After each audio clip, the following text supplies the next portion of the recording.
Noong mga nakarang araw, mga ano sila eh. Mga swan naman yung mga nakatambay dyan.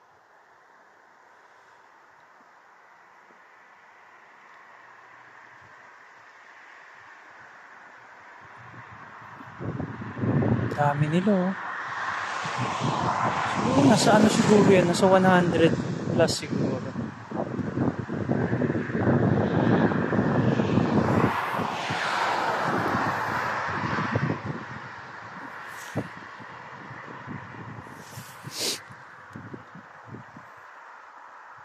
Tapos lang umulan dito guys, kaya sobrang lamig ng hangin.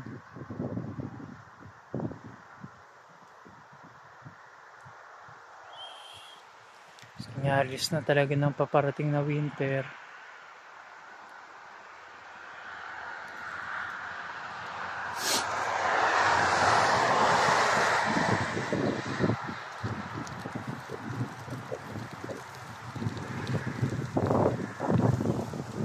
Sila oh.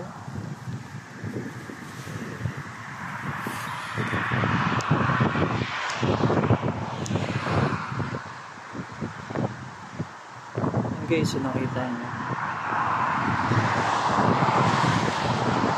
mga wild ducks yan guys. Nag-ano na sila eh, ano? Nagmamigrate na sila.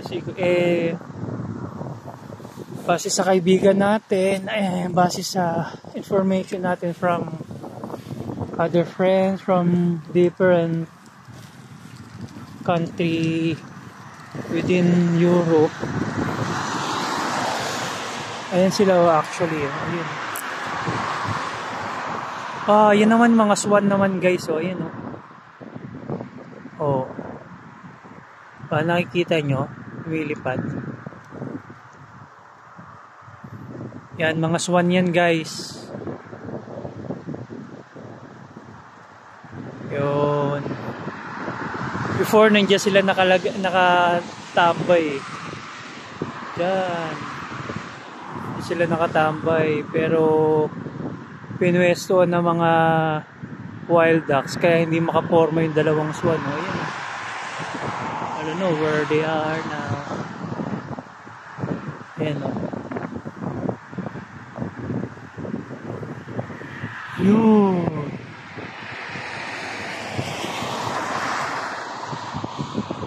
Siguro papunta sila ng lake yung dalawang swan na yun.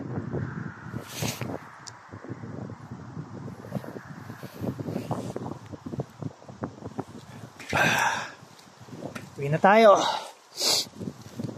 Ito ang situation ngayon sa Yuba.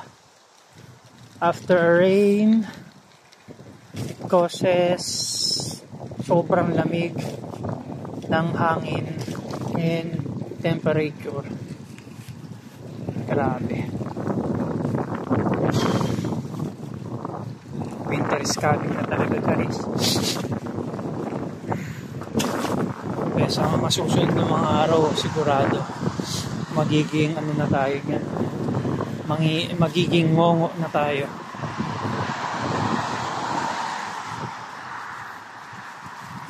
Ano?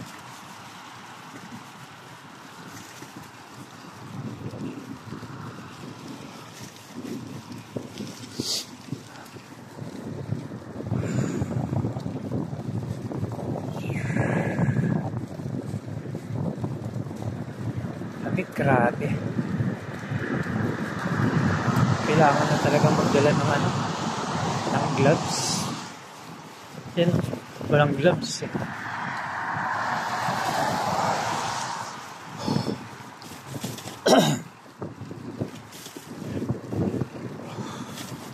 Pangit na nga tayo guys, lalong papangit na naman tayo dahil sa winter season.